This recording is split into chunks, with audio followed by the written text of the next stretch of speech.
Ya Arhamar Rahimin, irhamna.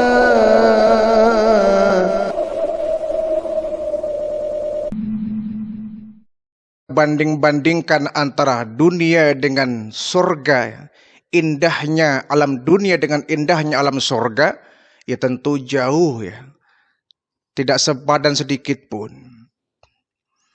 Seindah-indahnya dunia tentu dibandingkan dengan surga tidak ada seujung kukunya. Kita terkadang sampai terkesima ya, terpesona melihat indahnya dunia ini. Karena kita belum pernah masuk ke surga. Kita pikir surga mungkin seperti dunia ya. Tetapi sangatlah jauh ya. Dunia ini hanya satu titik debu di antara padang pasir yang luas.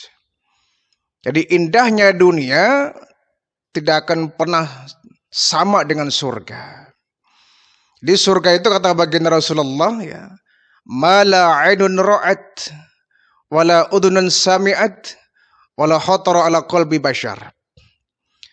Jadi indahnya surga ini belum pernah terlihat oleh mata, belum pernah terdengar oleh telinga, dan belum pernah terdetik dalam hati manusia. Artinya surga itu tidak bisa dibayangkan seperti dunia. Indahnya dunia, terpesonanya dunia, tidak akan pernah sama dengan surga. Dan kita akan terbelalak saat nanti kelak Allah menempatkan kita di surga. Ternyata surga sangat luar biasa. Yang indahnya belum pernah dilihat oleh mata manusia, belum pernah didengar oleh telinga manusia, dan belum pernah terdetik dalam hati manusia. Oleh karena itu, jangan pernah kita kemudian terpedaya oleh indahnya dunia. Kalau kita terpedaya oleh indahnya dunia, maka kita akan kehilangan keindahan yang sebenarnya. Alam yang akan kita terima yakni alam akhirat nanti. Di surga ini merupakan masa depan kita. Dunia merupakan tempat sementara. Rumah kita rumah sementara. Tempat tinggal kita merupakan tempat tinggal yang sementara. Kelak akan kita temui bahwa dunia akan kita tinggalkan. Keindahan surga akan kita raih. Keindahan surga akan kita dapatkan. Tetapi dengan cara kita meraih rahmat dari Allah Subhanahu wa ta'ala. Orang yang bisa mendapatkan surga dunia dengan surga akhirat itu luar biasa. Ada orang yang beruntung dunia, ada pula orang yang beruntung akhirat. Tetapi ada juga orang yang beruntung dunia, beruntung pula akhirat. Seperti doa kita, Rabbana atina fid dunya hasanah wa fil akhirati hasanah wa qina adzabannar. Ya Allah, berikan kepada kami kebaikan hidup di dunia dan juga kebaikan hidup di akhirat. Wa qina adzabannar, dan hindarkan kami dari siksa api neraka. Kita ingin mendapatkan surga di dunia. Kita juga ingin mendapatkan surga di akhirat. Namun sekali lagi bahwa surga dunia tidak akan pernah lama. Ya.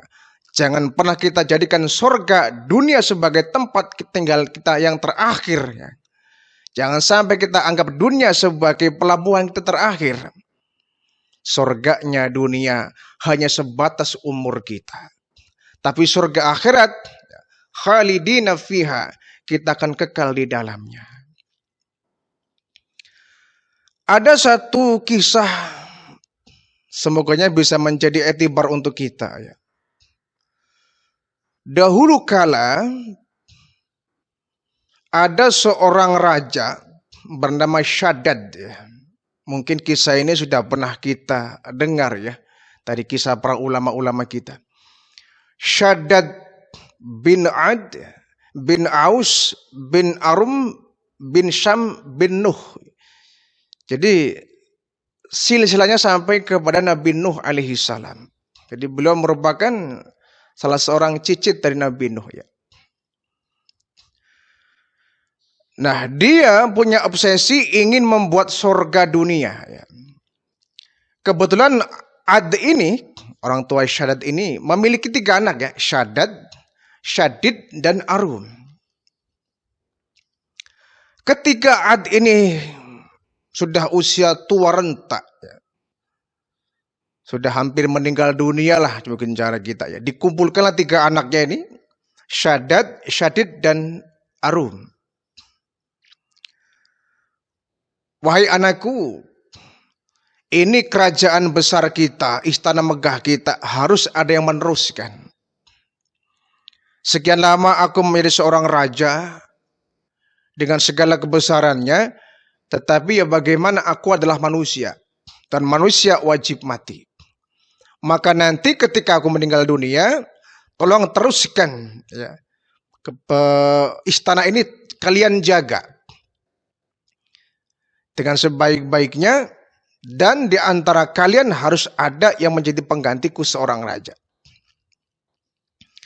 Nah, ketika Ad ini meninggal dunia, kemudian mahkota kerajaan pun diberikan kepada anak yang tertua, ya, yaitu Syadad ya. Syadad sebagai ahli waris yang pertama, karena dia merupakan anak yang pertama dari Ad. Nah, ketika dia menjadi raja, dia itu congkak ya. Dia itu congkak, sombong, angkuh, tiran, suka menzolimi orang, suka berbuat aniaya kepada menteri-menterinya, bahkan kepada rakyat sendiri. Pendek kata, dia hidupnya seenaknya lah. Nah, kebetulan adiknya Syadid dengan Arum itu meninggal dunia. Sehingga tampuk kepemerintahan dipegang oleh Syadad. Semua kerajaan dikendalikan oleh Syadad ini. Semua tunduk dan patuh kepada Syadad. Dia bermental seperti Fir'aun ya, bengis, zalim, dan suka berbuat aniaya kepada rakyatnya. Nah, Syadad ini dia suka membaca ya, kitab-kitab terdahulu, dia, syuhuf terdahulu. Nah, di dalam syuhuf itu dijelaskan betapa indahnya keutamaan surga ya. Bahwa di surga itu ada taman-taman yang begitu elok dan indah. Di bawahnya mengalir sungai-sungai. Ada istana-istana yang megah. Bunga-bunga pepohonan yang harum mewangi. Nah, membaca ini, Syadad punya ide. Saya juga bisa kalau sekedar taman yang indah, yang megah, ada sungai yang mengalirnya. Saya juga bisa kalau sekedar istana sih. Bisa, ngapain harus ke surga nih, pikir Syadad. Nah, satu riwayat menjelaskan bahwa Syadad ini memiliki istri itu sebanyak 1000 wanita. Nah, Masya Allah ya. Memiliki istri sebanyak 1000 wanita. Dan dia diberikan karunia seorang anak 4000 banyaknya. Ya karena istri juga banyak ya. Istri 1000 wanita, anaknya 4000 anak gitu. Begitu banyak gitu. Begitu banyak gitu. Dan dia diberikan umur juga panjang ya. Kurang lebih 1000 ya. 1000 tahun dia. 1000 tahun dia hidup. Sebagaimana umur Nabi Adam alaihi salam. Ketika dia terobsesi ingin membangun sebuah surga dunia. Saya juga bisa membangun istana yang megah. Membuat taman yang indah. Sungai yang mengalir. Saya juga bisa. Pikir dia kayak gini doang mah ngapain di surga. Di sini juga bisa. Akhirnya nih Syadad ini mengumpulkan menteri-menterinya. Wahai menteri-menteriku, ada apa Tuhan? Saya punya satu proyek besar, mega proyek. Apa Tuhan? Saya ingin membangun surga dunia. Surga dunia? Iya. Di surga itu kan katanya ada sungai yang mengalir, ada pepohonan, ada taman-taman yang indah. Kemudian ada istana yang megah, yang isinya penuh dengan intan, berlian, emas, permata, jamrud, yakut, kesturi. Itu yang aku dapatkan dari kitab-kitab terdahulu. Itu surga katanya. Kalau model begini kita juga bisa kan? Lalu bagaimana Tuanku? Saya punya rencana, tolong kamu carikan satu tempat. Satu tempat yang kira-kira di situ ada sungai, ada pohon, dan pemandangannya indah. Buat apa Tuhan? Nanti kalian buat di situ, ya, bangun satu istana yang megah di hadapan sungai-sungai yang ada pepohonan yang indah. Karena Syadat dia itu punya kuasa penuh. Ya menteri-menterinya nggak berkutik, hanya bisa melaksanakan kemauan Syadat itu. Akhirnya semua menteri-menteri dikerahkan, semua tentaranya dikerahkan.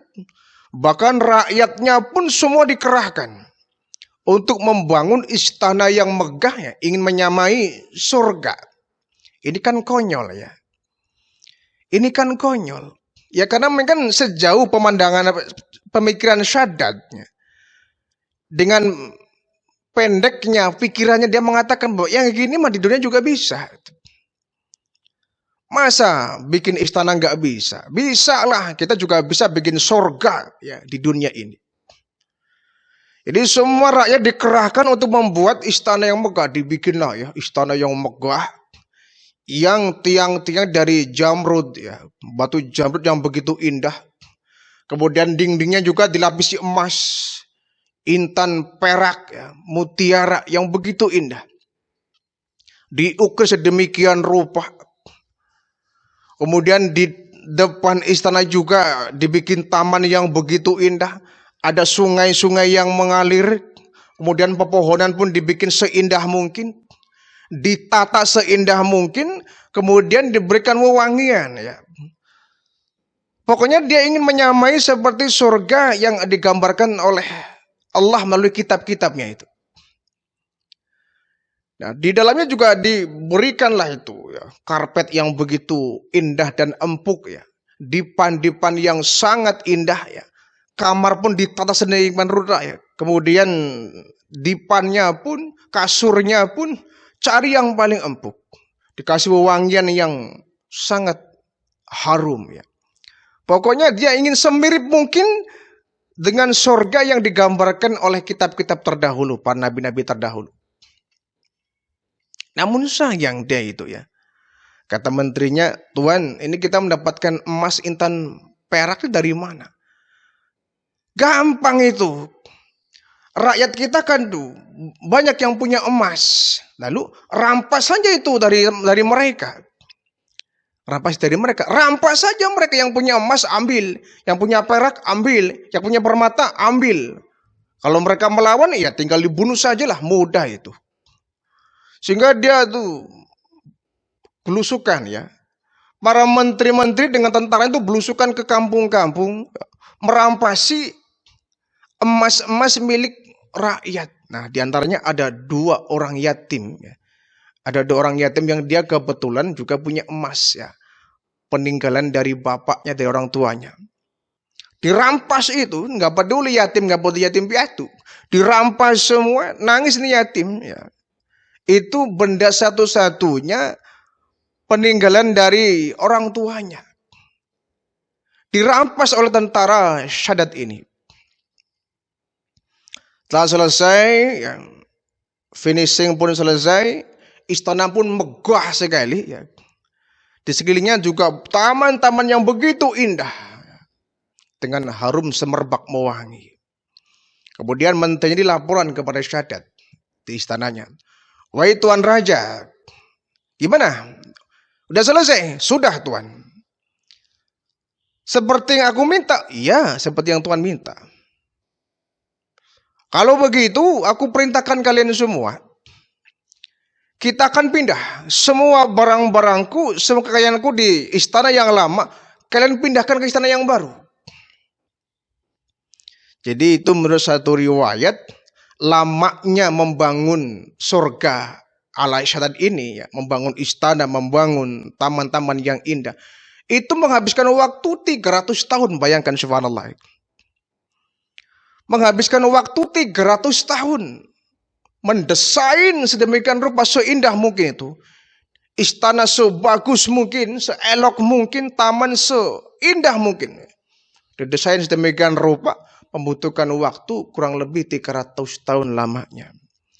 300 tahun ini kan bukan waktu yang sebentar, ya. Kemudian mereka pun semua tentara, menteri-menterinya dikerahkan untuk memindahkan itu. Semua barang-barang kekayaan dari Shaddad ini, dari istana lama, diboyong, dibawa ke istana yang baru. Itu pun menghabiskan waktu kurang lebih 10 tahun lamanya. Ada lagi riwayat menjelaskan 100 tahun lamanya, ya. Betapa banyaknya itu harta benda milik dari Shaddad ini, yang merupakan warisan dari ayahnya Ad itu. Dipindahkan semua. Ketika sudah masuk semua, sudah ditata, semua perabotan dari istana yang lama dipindahkan semua, ditata sedemikian rupa. Kemudian Shaddad ini dengan keluarga besarnya, ya, datang membawa kereta kencana yang terbikin dari emas intan berian, ya, kuda-kuda pilihan. Mereka beramai-ramai berombongan seperti pawai, ya, diiring-iring oleh jutaan orang di belakang itu. Semua rakyatnya ikut. Di tengah jalan dia dihadang oleh malaikat yang mewujudkan diri sebagai manusia. Wahai Shaddad, mau kemana Anda? Minggir kamu, kata sang Shaddad. Saya mau nanya, mau kemana Anda? Saya mau menempati surga dunia. Surga dunia? Iya. Kau bisa mau surga dunia? Lo bisa. Baik. Ada satu tawaran yang baik buat kamu. Apa? Kalau kau mengucapkan la ilaha illallah, kau akan bisa memasuki surga dunia yang kau buat itu. Istana megah yang kau bangun itu. Tetapi kalau kau nggak mengucapkan la ilaha illallah, kau masih memeluk agama dulu, kau masih memeluk agama nenek moyangmu, menyembah berhala, kau nggak akan bisa masuk. Jangan banyak kau, minggir kamu siapa sih? Tiba-tiba datang menghadangku, nggak punya adab kamu tuh. Kalau cara kita, ya, nggak sopan kamu, minggir kamu tuh. Nggak tahu dia adalah malaikat. Masuk dia, ya. Nah kemudian yatim tadi yang dirampas emasnya itu oleh pasukan dari Shaddad ini, dia berdoa, ya Allah, berikanlah hukuman yang setimpal untuk Raja Shaddad. Dia telah mengambil emasku, sementara emas itu merupakan satu-satunya harta yang aku miliki, peninggalan dari orang tuaku. Ya Allah, berikan hukuman yang setimpal. Yatim, ya, seorang yatim berdoa, ya dahsyat itu, menggetarkan aras itu. Akhirnya Allah pun memenuhi doa dari sang yatim ini. Shaddad baru juga masuk. Nah malaikat tadi yang kemudian disingkirkan oleh Shaddad, dia berteriak sekeras mungkin. Ketika malaikat yang berwujud orang tadi berteriak keras, itu ternyata teriakannya luar biasa, menggema ke seluruh jagat raya. Akhirnya dari teriakan ini seluruh orang yang ada di tempat itu bergelimpangan mati. Istana Shaddad yang baru jadi, yang megah, yang indah, yang menawan, dilapisi emas, intan, mutiara, jamrud, hancur berkeping-keping itu, tumbang, runtuh. Satu teriakan dari malaikat ini, semua runtuh. Bala tentaranya, menteri-menterinya pun mati semua, itu bergelimpangan dari sebab teriakan sang malaikat ini. Itu merupakan doa dari sang yatim tadi. Ya. Seandainya dia nggak merampas harta orang, misalkan ya, dia modal sendiri, umpama dia membuat surga, mungkin nggak akan jadi bencana. Dia bikin surga dunia yang berasal dari rampasan rakyatnya, yang di antara rakyat itu ada yatim piatu. Yatim piatu doanya makbul. Ya. Jangan pernah kita menyanyiakan, apalagi menzolimi harta dari anak yatim piatu. Syahadat pun meninggal dunia, semua orang keluarganya meninggal semua itu. Mati bergelimpangan bersama dengan runtuhnya istana megah yang dibikin oleh Syahadat, yang dia berencana ingin menyamakan surga. Jadi ya konyol ya. Ya konyol saja, dia itu mikirnya bahwa surga sama dengan dunia. Sehebat-hebatnya seorang arsitektur membangun istana yang megah di dunia ini, nggak akan pernah bisa menandingi arsiteknya Allah Subhanahu wa Ta'ala. Allah mendesain surga dengan luar biasa. Jadi seindah-indahnya taman-taman yang ada di dunia ini, tidak ada seujung kukunya dibanding dengan keindahan surga yang Allah sediakan untuk orang-orang yang beriman. Tidak ada seujung kukunya. Bahkan konon di empernya saja itu sudah jauh dari dunia. Sebagus-bagusnya istana dunia dibanding empernya surga, selasarnya surga, jauh itu. Apalagi kita masuk di dalamnya ya. Tadi kata baginda Rasul, keindahan surga belum pernah terlihat oleh mata, belum pernah terdengar oleh telinga, dan belum pernah terdetik dalam hati manusia. Kita pasti akan terbelalak ketika melihat keindahan surga yang sangat teramat jauh dibandingkan dengan kehidupan dunia ini.